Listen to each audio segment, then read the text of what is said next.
Welcome to ஐராக்ஷன் channel. எங்களோட videos உங்களுக்கு பிடிச்சிருந்ததுன்னா லைக் பண்ணுங்க, கமெண்ட் பண்ணுங்க, ஷேர் பண்ணுங்க. மறக்காம சப்ஸ்கிரைப் பண்ணுங்க. ஓகே. இப்ப என்ன வீடியோ பார்க்க போறோம்? சரவணா டி கோர்ஸ் அவங்க சேனல்ல தான் பார்க்க போறோம். ரீசென்ட்டா போட்ட வீடியோ தான் பார்க்க போறோம். பார்க்கலாமா?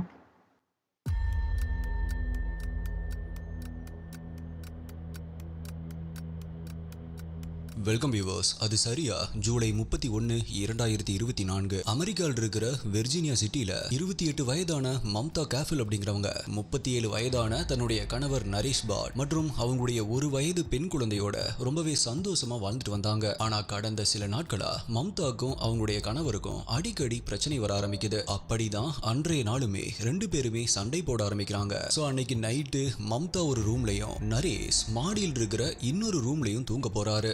அதுக்கப்புறமா காலையில் ஆனதுமே பெட்ரூம்ல இருந்து கீழே இறங்கி வந்த நரேஷ் இப்ப கீழே மம்தா தூங்கிட்டு இருந்த ரூம்ல மம்தா இல்லாம குழந்தை மட்டும் தனியா தூங்கிட்டு இருக்கிறத பாக்குறாரு. அதே போல அந்த ரூம்ல இருந்த கபோர்ட்ஸ் எல்லாமே கொஞ்சம் களைஞ்சிருக்கிறதையும் நோட் பண்றாரு. எதனால் இப்படி களைஞ்சிருக்கு அப்படின்னு போய் பார்க்கும் பொழுது அந்த கபோர்ட்குள்ள மம்தாவுடைய கொஞ்சம் ட்ரெஸ் இல்ல அப்படிங்கறதும் ஆல்சோ அவங்களுடைய கிரீன் கார்டு மற்றும் பாஸ்போர்ட் இதெல்லாமே கூட மிஸ்ஸிங் அப்படிங்கறதையும் நோட் பண்றாரு. ஆனா இதை பார்த்த நரேஷ் அதிர்ச்சி ஆகல. அதுக்கு மாறா இவளுக்கு இதே வேலையா போச்சு அப்படின்னு மட்டும் நினைக்கிறாரு. பிகாஸ் இவங்களுக்குள்ள எப்ப சண்டை நடந்தாலுமே அடுத்த நாள் இப்படி வீட்டை விட்டு கோச்சிட்டு போறத மம்தா வழக்கமா வச்சிருந்தாங்க. அதனால நரேஷும் ஓகே மம்தா எப்பயும் போல அவங்களுடைய ஃப்ரெண்டுடைய வீட்டுக்கு போயிருப்பா, கோபம் தீர்ந்ததுமே 2-3 நாட்கள் கழிச்சு திரும்ப வந்துருவா அப்படின்னு அவருமே அதை பெருசா கண்டுக்கல. ஆனா 5 நாட்களுக்கு மேல ஆகியுமே மம்தா வீடு திரும்பல. சோ மம்தா மிஸ்ஸிங் அப்படின்னு கேஸ் ஃபைல் பண்ணப்பட்டு இன்வெஸ்டிகேஷன் ஆரம்பிச்ச போலீஸ்க்கு அந்த இன்வெஸ்டிகேஷனுடைய முடிவுல ஒரு ஷாக்கிங்கான ட்விஸ்ட் காத்துட்டு இருந்துச்சு.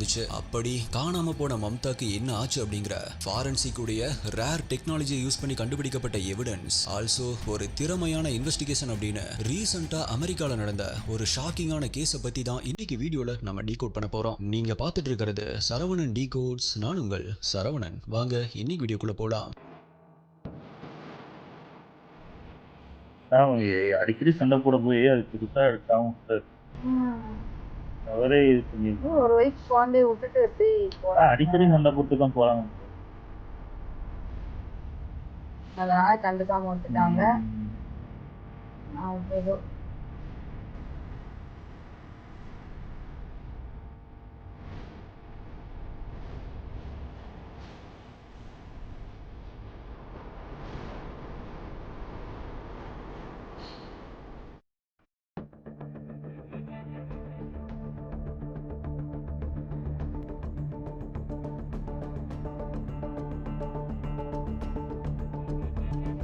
நரேஷ் மற்றும் மம்தா 2 பேருடைய நேட்டிவும் நேபாளா இருந்தாலும் இப்ப அவங்க 2 பேருமே அமெரிக்கன் சிட்டிசன். அப்படி நரேஷ் ஒரு எக்ஸ் ஆர்மி மேனாகவும் மம்தா ஒரு நர்ஸாகவும் ஒர்க் பண்ணிட்டு இப்படி லைஃப் ரொம்பவே நார்மலா போயிட்டு இருந்தப்பதான் நான் இன்ட்ரோல சொன்ன விஷயங்கள் நடக்க ஆரம்பிக்குது. மம்தா அவங்க ஒர்க் பண்ற மெடிக்கல் சென்டர்ல லீவ் எதுவுமே இன்ஃபார்ம் பண்ணாம போயிடுறாங்க. சோ அவங்க வேலைக்கு வரல அப்படிங்கறதால அவங்க கொலீக்ஸ் அவங்களுக்கு போன் பண்றாங்க. பட் அவங்களுடைய மொபைல் தொடர்ந்து 3 நாட்களா ஸ்விட்ச் ஆஃப் அப்படின்னு இருந்ததால உடனடியா போலீஸ் இன்ஃபார்ம் பண்றாங்க. போலீஸும் நார்மலா செக் பண்றதுக்காக மம்தாவுடைய வீட்டுக்கு போய் காலிங் பெல் அடிக்கிறாங்க. அப்ப நரேஷ் தான் கையில குழந்தையோட வந்து டோரை ஓபன் பண்றாரு. அப்ப போலீஸோ உங்களுடைய மனைவி மம்தா எங்க, அவங்க வீட்டுல இல்லையா அப்படின்னு விசாரிக்க ஆரம்பிக்கிறாங்க.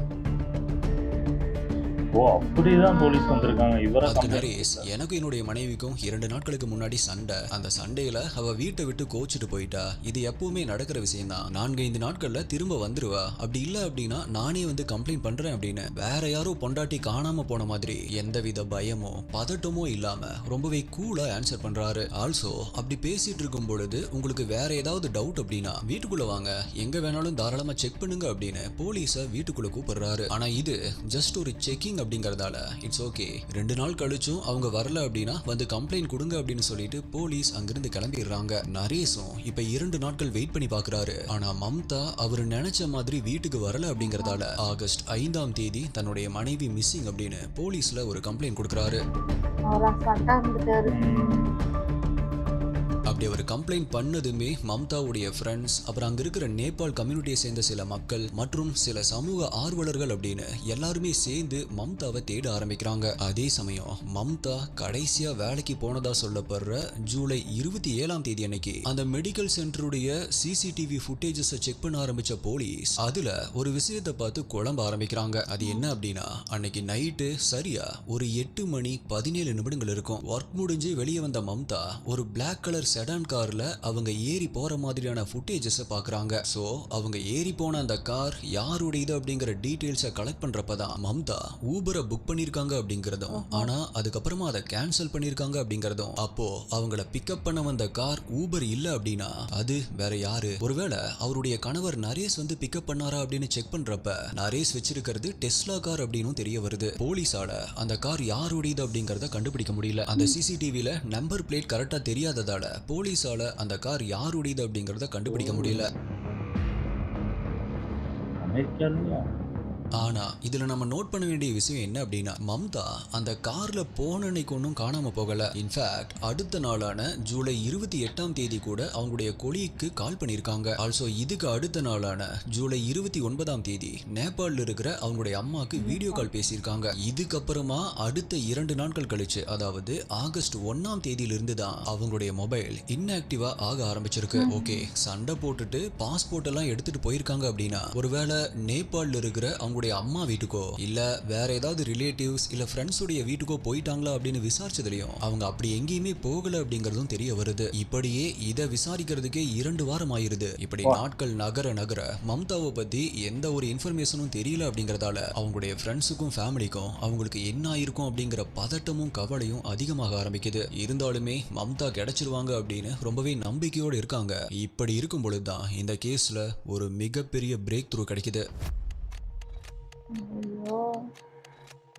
போலீஸ் மம்தா வாழ்ந்துட்டு வர்ற அந்த ஏரியாவுடைய சிசிடிவி ஃபுட்டேஜஸை செக் பண்றப்ப அதுல சில ஃபுட்டேஜஸை பார்த்ததுமே உடனடியா நரேஷுடைய வீட்டுக்கு போறாங்க. இப்ப அவருடைய வீட்டை சர்ச் பண்ண ஆரம்பிச்ச போலீஸ்க்கு அங்கதான் அவங்க எதிர்பார்க்காத ஒரு ட்விஸ்ட் காத்துட்டு இருந்துச்சு. நரேஷுடைய வீட்டுக்கு போன போலீஸ் முதல் கட்டமா அங்க ஒரு மோப்ப நாயை வச்சு சர்ச் பண்ண ஆரம்பிக்கிறாங்க. அப்படி வீட்டுக்குள்ள என்ட்ரு ஆனதுமே இறந்த உடலை கண்டுபிடிக்கிறதுக்காகவே பக்காவா ட்ரெயின் பண்ணப்பட்ட அந்த மோப்ப நாய் நேரா நரேஷுடைய பெட்ரூமை பார்த்து குறைக்க ஆரம்பிக்குது. சோ போலீஸ் அந்த ரூமை இப்ப கம்ப்ளீட்டா சர்ச் பண்ண ஆரம்பிக்கிறாங்க. பட் அங்க அப்படி எந்த ஒரு இறந்த உடலோ ஈவன் எங்கேயுமே ஒரு சின்ன துளி அளவு ரத்தக்கரை கூட இல்ல. இது எல்லாமே பார்த்துட்டு இருந்த நரேஷ்கோ இப்பதான் இதயம் படபடக்க ஆரம்பிக்குது. சோ இப்ப இந்த கேஸே வேற ஆங்கிள் திரும்ப ஆரம்பிக்குது. பிகாஸ் மம்தாவுடைய இறந்த உடலை மறைச்சு வச்ச குற்றத்திற்காக நரேஷை அரெஸ்ட் பண்றாங்க. என்ன ப்ரோ சொல்றீங்க? அப்ப மம்தா இறந்துட்டாங்களா? அவங்களுடைய இறந்த உடல் கிடைச்சதா அப்படின்னா? இல்ல எஸ்டிஐ, அப்படி இல்ல. பட் நரேஷ் தான் அக்யூஸ்ட் அப்படின்னு அவர் அரெஸ்ட் பண்றாங்களே, அதான் மம்தா இறந்தது கூட இன்னுமே கன்ஃபார்ம் பண்ணப்படல. அப்ப நரேஷ் கொலை பண்ணதா அவரே கன்ஃபஸ் பண்ணிட்டாரா அப்படின்னா அதுவுமே இல்ல. எல்லாத்துக்குமே மேல மம்தா இறந்திருக்காங்க அப்படின்னு சொல்றதுக்கு ஒரு சின்ன எவிடன்ஸ் கூட கிடையாது. அப்ப மம்தா இறக்கவே இல்ல அப்படிங்கிறப்ப எப்படி அவங்க இறந்த உடலை மறைச்சதா சொல்லி நரேஷை இப்ப போலீஸ் அரெஸ்ட் பண்ணாங்க அப்படின்னு உங்களுக்கு பல டவுட்ஸ் வரலாம். சோ என்ன நடந்திருக்கு அப்படின்னா, போலீஸ் நரேஷுடைய வீட்டை மோப்ப நாயை வச்சு சர்ச் பண்றப்ப அது நரேஷுடைய பெட்ரூம்ல இறந்த உடல் இருந்ததற்கான ட்ரேசஸை கண்டுபிடிச்சிருக்கு. சோ அப்பதான் இந்த கேஸ்குள்ள என்டர் ஆகுறாங்க ஃபாரன்சிக் டீம்.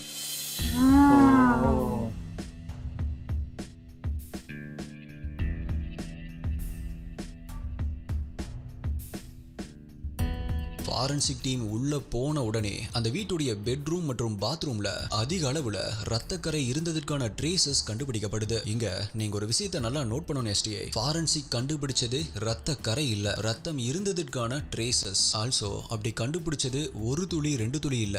இதை விவரிக்கிறப்ப investigators pool of dried blood அப்படின்னு மென்ஷன் பண்ணிருக்காங்க. அதாவது அந்த வீட்டுடைய பெட்ரூம் மற்றும் பாத்ரூம் உடைய தரையானது சில நாட்களுக்கு முன்னாடி ரத்த வெள்ளத்தால நிறைஞ்சிருந்திருக்கு அப்படின்னு சொல்றாங்க. அது எப்படி பிளட்டுடைய ட்ரேசஸ் அதுவும் மம்தா காணாம போய் 25 நாட்கள் கழிச்சு கண்டுபிடிச்சாங்க. இது எப்படி சாத்தியம் அப்படின்னா அதுக்கு ஃபாரன்சிக் யூஸ் பண்ணது ப்ளூ ஸ்டார் அப்படிங்கிற ஒரு டெக்னாலஜியை தான். இந்த டெக்னாலஜியை ஃபாரன்சிக் இன்வெஸ்டிகேஷன் சீரீஸ்ல நம்ம போட்ட நிறைய வீடியோஸ்ல பார்த்திருப்போம். பட் அது எப்படி ஒர்க் ஆகுது அப்படின்னு நான் சொன்னது கிடையாது, இப்ப சொல்றேன். அந்த ப்ளூ ஸ்டார் அப்படிங்கிறது ஒரு ஸ்ப்ரே. அந்த ஸ்ப்ரேவை நமக்கு சந்தேகமா இருக்கிற இடத்துல ஸ்ப்ரே பண்றப்ப இதுக்கு முன்னாடி அந்த இடத்துல ரத்தம் இருந்து அந்த இடத்த அந்த ரத்தத்தை எவ்வளோ சூப்பரா க்ளீன் பண்ணியிருந்தாலும் கூட அந்த இடத்துல நார்மலா பார்க்கிறதுக்கு பிளட் க்ளீன் ஆன மாதிரி தெரியுமே தவிர பட் பிளட்டில் இருக்கிற ஹீமோகுளோபின் ஸ்டில் அந்த இடத்துல தான் இருக்கும். ஆல்சோ அந்த ஹீமோகுளோபின்ல இருக்கிற அயனும் அங்கதான் இருக்கும். ஸோ அந்த அயன் கூட இந்த ஸ்ப்ரே ரியாக்ட் ஆகி ஒரு கெமிக்கல் ரியாக்ஷன் நடந்து கெமிலூமினெசன்ஸ் அப்படிங்கிற ஒரு ரசாயன ஒளிர்வு ஏற்படும். அதாவது எங்கெல்லாம் ரத்தம் இருந்துச்சோ அந்த இடம் எல்லாமே ப்ளூ கலர்ல அப்படியே ஜொலிக்க ஆரம்பிக்கும். இப்படிதான் நரேஷுடைய பெட்ரூம்லயும் எப்படி ஒரு உடலை ரத்தம் சொட்ட சொட்ட பெட்ரூம்ல இருந்து வெளியே இழுத்துட்டு வந்தா தரையில அதுக்கான தடம் விழுகுமோ அந்த மாதிரியான தடமும் பெட்ரூம்ல இருந்து பாத்ரூம் வரைக்கும் இழுத்துட்டு போன மாதிரியும் ஆல்சோ பாத்ரூம் உடைய தரை முழுவதுமே பிளட் ட்ரேசஸ் இருந்ததை காட்டி கொடுத்திருக்கு.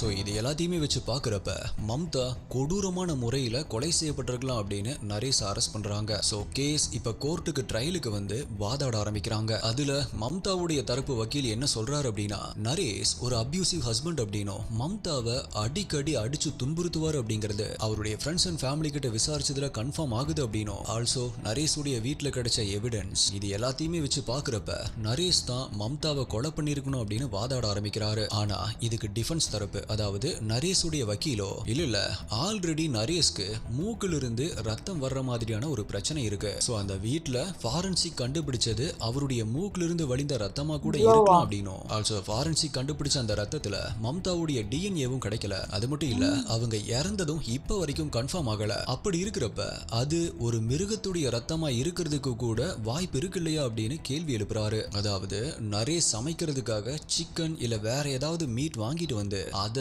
பாத்ரூம்ல வச்சு வாஷ் பண்ணிருக்கலாம் அப்படிங்கிற ஆங்கிள் அவர் சொல்ல வராரு. இத கேட்ட மம்தா தரப்பு வக்கீல் சொன்ன பதில கேட்டு எல்லாருமே மிரண்டு போயிட்டாங்க. அப்படி மம்தாவுடைய வக்கீல் என்ன சொன்னார் அப்படின்னா ஜூலை 31ஆம் தேதி அதாவது நரேஷ் மம்தாவை கடைசியா பார்த்ததா சொன்ன அதே நாள் நரேஷ் வால்மார்ட்டுக்கு போயிருக்காரு. அங்க போய் ஃப்ளோர் கிளீனிங்க்கு தேவையான ஐட்டம்ஸ் எல்லாத்தையுமே வாங்கியிருக்காரு. அப்படி வாங்கினதும் அங்க இருக்கிற சிசிடிவில ரெக்கார்ட் ஆயிருக்கு அப்படின்னும் அதுக்கப்புறமா அடுத்த நாள் அதாவது ஆகஸ்ட் 1ஆம் தேதி நரேஷ் லவுடன் அப்படிங்கிற ஒரு இடத்துக்கு போயிருக்காரு. அது மட்டும் இல்ல அங்க இருக்கிற குப்பை தொட்டியில எதையோ போடுறத கண்டுபிடிச்சு போலீஸ் அது என்ன அப்படின்னு செக் பண்றப்ப அது ஒரு ரத்தக்கரை படிஞ்ச ஒரு பாத்ரூம் மேட் அப்படிங்கறதும் தெரிய வந்திருக்கு. அது மட்டும் இல்ல நரேஷ் பல்வேறு இடங்கள்ல இருக்கிற குப்பை தொட்டியில பல கார்பேஜ் பேக்ஸை டிஸ்போஸ் பண்றதும் சிசிடிவில ரெக்கார்ட் ஆயிருக்கு. மேபி அந்த வெவ்வேறு குப்பை தொட்டியில நரேஷ் டிஸ்போஸ் பண்ணது துண்டு துண்டா வெட்டப்பட்ட மம்தாவுடைய இறந்த உடலா கூட இருக்கலாம் அப்படின்னு கோர்ட்ல வக்கீல் சொன்னதை கேட்டு அந்த கோர்ட்டே ஒரு நிமிஷம் ஸ்தம்பிச்சு போகுது. ஆனா நரேஷ் தரப்பு வக்கீலோ போலீஸ் தரப்புல இருந்து மம்தா இறந்து போயிட்டாங்க அப்படிங்கிறதுக்கு எந்த ஒரு சாலிட் எவிடன்ஸுமே இல்ல. சோ இது ஜஸ்ட் ஒரு சர்க்கம்ஸ்டன்ஷியல் எவிடன்ஸ் தான் அப்படின்னும் அதனால ஒன்லி இதை மட்டும் வச்சுட்டு நரேஷை குற்றவாளி அப்படின்னு சொல்லிட முடியாது அப்படின்னு வாதாட ஆரம்பிக்கிறாரு. அப்ப மம்தா தரப்பு வக்கீலோ நான் இன்னும் முழுசா சொல்லி முடிக்கல அப்படிங்கிற மாதிரி அடுத்த ஒரு விஷயத்த சொல்ல ஆரம்பிக்கிறாரு. அப்படி அவர் என்ன சொன்னார் அப்படின்னா நரேஷ் மாதிரி இதுக்கு முன்னால கொலை பண்றதுல எந்தவித அனுபவமும் இல்லாத ஒருத்தன் முதல் முறையா ஒரு கொலையை பண்றப்ப ஏகப்பட்ட மிஸ்டேக்ஸை பண்ணுவான். அப்படி மிஸ்டேக் பண்ணி போலீஸ் கிட்ட மாட்டிக்காம இருக்க நிறைய விஷயங்களை கூகுள் பண்ணுவான் அப்படின்னும் அப்படி நரேஷ் என்ன கூகுள் பண்ணியிருக்கான் அப்படின்னு நரேஷுடைய ஹிஸ்டரியை செக் பண்றப்ப ஜூலை 30ஆம் தேதி அன்னைக்கு அதாவது மம்தா காணாம போறதுக்கு ஒரு நாள் முன்னாடி ஒரு மனைவி இறந்து போனா எத்தனை நாள் கழிச்சு ஒரு கணவன் இரண்டாவது திருமணம் பண்ணிக்கலாம் அப்படின்னு நரேஷ் கூகுள் பண்ணிருக்கான் அப்படிங்கறத சொல்றாரு. சோ மம்தாக்கு இதுதான் நடந்திருக்கலாம் அப்படின்னு போலீஸுடைய தரப்புல சொல்லப்படுறது என்ன அப்படின்னா ஜூலை 30ஆம் தேதி அன்னைக்கு நைட்டு மம்தா நரேஷ் கிட்ட டிவோர்ஸ பத்தி பேச ஆரம்பிக்கிறாங்க. அப்படி ரெண்டு பேருக்குமே வாக்குவாதம் ஏற்பட்டு ஒரு கட்டத்துல அந்த வாக்குவாதம் முற்றி போய் கோபமான நரேஷ் கன்னாலேயோ இல்ல ராட் கத்தி மாதிரி வெப்பன்ஸை யூஸ் பண்ணி கூட மம்தாவை அட்டாக் பண்ணிருக்கலாம். மேபி இது ஒரு ஆக்சிடென்ட் ஆகவோ ஏன் வெல் பிளான்ட் ஒரு மர்டரா கூட இருக்கலாம். அந்த மர்டர் எப்படி நடந்திருந்தாலும் அப்ப ஏற்பட்ட காயத்தால ரத்த வெள்ளத்துல மிதந்த மம்தா துடி துடிச்சு இறந்து போயிருக்காங்க அப்படிங்கிறது மட்டும் ரொம்பவே உறுதி. அதுக்கப்புறமா அவங்களுடைய இறந்த உடலை பெட்ரூம்ல இருந்த கட்டிலுக்கடியில போட்ட நரேஷ் அவருடைய குழந்தைய தூக்கிட்டு வால்மார்ட்டுக்கு போயிருக்கான். அங்க போய் கத்தியும் ஃப்ளோர் கிளீனிங் ஐட்டம்ஸும் வாங்கிட்டு திரும்ப வீட்டுக்கு வந்தவன் குழந்தைய தூங்க வச்சிருக்கான். மேபி இந்த கேப்ல தான் மம்தாவுடைய உடம்புல இருந்து அதிகப்படியான ரத்தம் வெளியேறி இருக்கலாம். அதுக்கப்புறமா மம்தாவுடைய உடலை பாத்ரூம்க்கு இழுத்துட்டு போய் அங்க வச்சு உடலை துண்டு துண்டா வெட்டி அதை கார்பேஜ் பேக்ஸ்ல போட்டு டிஸ்போஸ் பண்ணிருக்கான். அப்படி டிஸ்போஸ் பண்ணிட்டு வீட்டுக்கு வந்தவன் நிறைய தண்ணி கிளீனிங் ஏஜென்ட் எல்லாம் யூஸ் பண்ணி ரத்த கரையை வாஷ் பண்ணி விட்டுருக்கான். ஆல்சோ நரேஷ் மம்தாவுடைய போனை ஒரு ஏரியில போட்டு டிஸ்போஸ் பண்ணிருக்கலாம் அப்படின்னு போலீஸ் சந்தேகப்படுறாங்க. பிகாஸ் ஆகஸ்ட் 1 அன்னைக்கு தான் மம்தாவுடைய செல்போன் கடைசியா ஆக்டிவா இருந்துச்சு. அதே சமயம் அன்னைக்கு நரேஷ் அங்க இருக்கிற ஒரு ஏரி பக்கமா போனதும் சிசிடிவில ரெக்கார்ட் ஆயிருக்கு. சோ ஆல்மோஸ்ட் எல்லா எவிடன்ஸையும் கிளியர் பண்ணியாச்சு. மீதி இருக்கிறது தன்னுடைய காரும் அப்புறம் இந்த வீடு மட்டும்தான் அப்படின்னு நினைச்சவன் அவசரமா அந்த டெஸ்லா காரையும் வித்துட்டு அடுத்தது அவனுடைய வீட்டையுமே ரொம்பவே அவசரமா விக்கிற பிளான்ல தான் இருந்திருக்கான். அப்படி வீட்டை காலி பண்றதுக்காக அவனுடைய ட்ரெஸ் மத்த திங்ஸ் எல்லாம் பேக் பண்ணிட்டு இருக்கும் போதுதான் கரெக்டா போலீஸ் வீட்டுக்குள்ள என்ட்ரி கொடுத்திருக்காங்க.